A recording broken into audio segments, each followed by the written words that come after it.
Capping an already brutal week for big tech, Amazon's shares plunged on Friday, a day after the company forecast holiday quarter sales below Wall Street's estimates.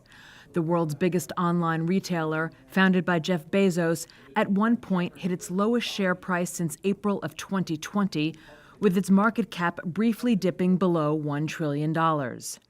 Amazon's news was yet another gut punch for mega-cap tech shares, which took a beating this week after Microsoft, Google parent Alphabet, and Facebook parent Meta Platforms all reported gloomy outlooks. Meta's meltdown was particularly rough, with shares on Thursday alone nosediving nearly 25%. The big tech stocks are on track to lose more than $400 billion this week. Only Apple shone bright after the iPhone maker reported revenue and profit that topped analysts' estimates.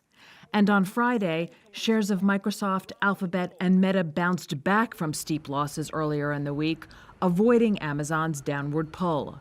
Many view the mega-cap companies as bellwethers for how corporate America is faring during a year in which inflation has soared, pushing the U.S. Federal Reserve to enact a series of jumbo-sized rate hikes that have bruised markets. As for Amazon, analysts fear macroeconomic factors, including a strong dollar, will continue to hit the e-commerce giant in the near term. And sales growth at Amazon Web Services, the company's lucrative cloud storage division, has consistently ticked down this year. With Twitter now in the hands of the world's richest person, following months of legal drama that sowed doubt over whether Elon Musk would own the company at all, analysts say now the real hard work begins. Fixing it. And Wedbush Securities Managing Director Daniel Ives told Reuters the billionaire has his work cut out for him. This is going to be very difficult. Culturally, Musk and Twitter, exact opposites. And I think it's going to take time here. He's going to fire a lot of people. And I don't expect champagne dinners anytime soon at Twitter headquarters. A lot of tough work to be done first. And that's going to be one of his challenges. Musk has already swung the axe, purging the company's CEO, CFO, and its legal affairs and policy chief. Current and former employees who spoke with Reuters said they expect members of Twitter's trust and security team, which includes content moderators, to be among Musk's deepest job cuts. The self-described free speech absolutist has said he wants to prevent Twitter from becoming an echo chamber for hate and division. On Friday, rapper Kanye West's Twitter profile, which was suspended for posting anti-Semitic remarks, was back on the platform. Musk said it was restored before he acquired Twitter. He's also said he would reinstate former U.S. President Donald Trump's account. On Friday, Trump said he was happy Twitter was in sane hands, but he did not say whether he would return to his account. Besides shaping what he called the common digital town square, Musk has also said he wants to turn Twitter into a so-called super app that offers everything from money transfers to shopping and ride-hailing. He's going to have to increase engagement.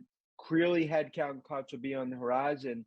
And then the journey to creating a WeChat-like app that we see in China, that's really, I think, the ultimate strategic goal for Musk when it comes to Twitter. According to a source, Musk has told investors he also plans to sell premium Twitter subscriptions to reduce reliance on ads, allow content creators to make money, and enable payments. American rock and roll pioneer Jerry Lee Lewis has died at the age of 87. His publicist said he passed away on Friday in his home in DeSoto County, Mississippi, with his wife Judith by his side. Born in Faraday, Louisiana, Lewis grew up playing the piano and would often sneak into roadhouses to listen to blues performers. By the mid-1950s, Lewis and his piano were essential in shaping rock and roll. He was one of the first performers inducted into the Rock and Roll Hall of Fame in 1986 and was part of the dazzling Sun Records talent pool in Memphis, Tennessee, alongside Elvis Presley, Johnny Cash, and Roy Orbison. His nickname was The Killer. While rock and roll brought him fame, he also recorded gospel, country, and blues albums. But his music was sometimes overshadowed by scandals, including his marriage to his 13-year-old cousin, Myra, in 1957.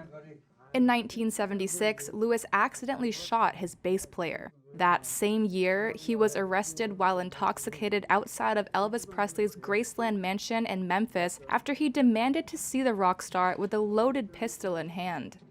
He spent his later years on a ranch in Nesbitt, Mississippi. Lewis is survived by his wife, 4 children, and many grandchildren. A robust, broad-based rally sent Wall Street to a sharply higher close on Friday, as encouraging economic data and a rosier earnings outlook fueled investors' appetite for risk ahead of next week's much-anticipated Federal Reserve meeting. All major U.S. indexes ended the day up about 2.5% or more, with the S&P and NASDAQ notching their second straight weekly gains. The Dow posted its biggest weekly percentage gain since May. But Ken Murray, founder and CEO of Retirement Planners of America, said investors were distracted by Thursday's strong but backward-looking GDP report when they should have been looking at the warning signs ahead, most notably from Amazon, which gave a gloomy outlook for holiday quarter sales.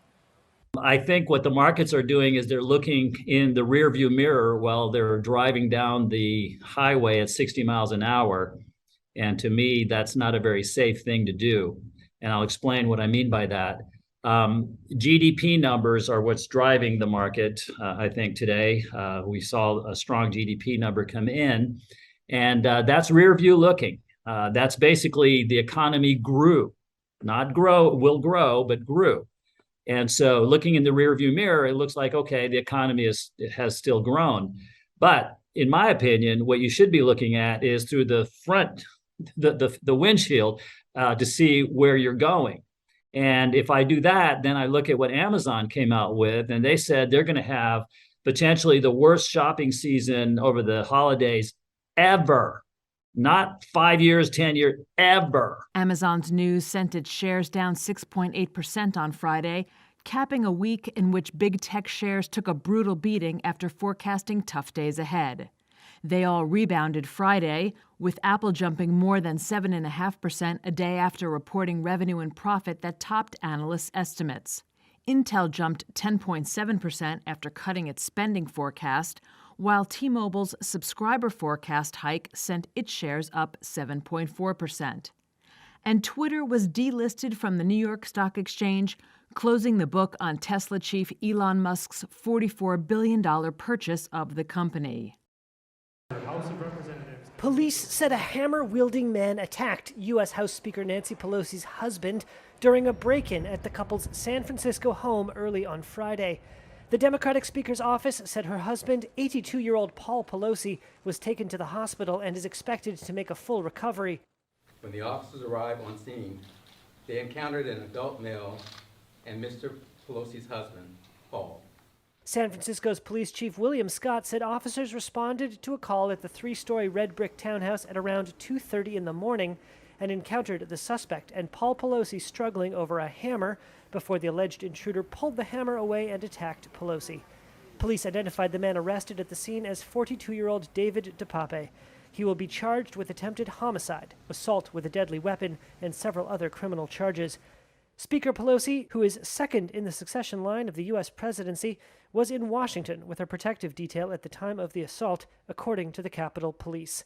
Authorities said they were still investigating a motive for the attack. CNN, citing a source, reported that the assailant shouted, "Where is Nancy?" before the attack, and told police he was, quote, waiting for Nancy when they arrived at the scene. Recent posts on several internet sites by a user named David DePape include mention of anti-Semitic conspiracy theories, criticism of women, quote, satanic pedophilia, censorship by tech companies, and other far-right themes. The assault occurred less than 2 weeks before midterm elections in which control of the U.S. House and Senate is at stake. As a Democratic leader in Washington and a longtime representative from one of America's most liberal cities, Pelosi is a frequent target of Republican criticism and is often featured in attack ads. Oh my gosh, they're just breaking windows, they're doing all... Her office was ransacked during the January 6, 2021 attack on the U.S. Capitol by supporters of Republican former President Donald Trump, some of whom hunted for her during the assault. Okay, thank you, Governor. I appreciate what you're doing.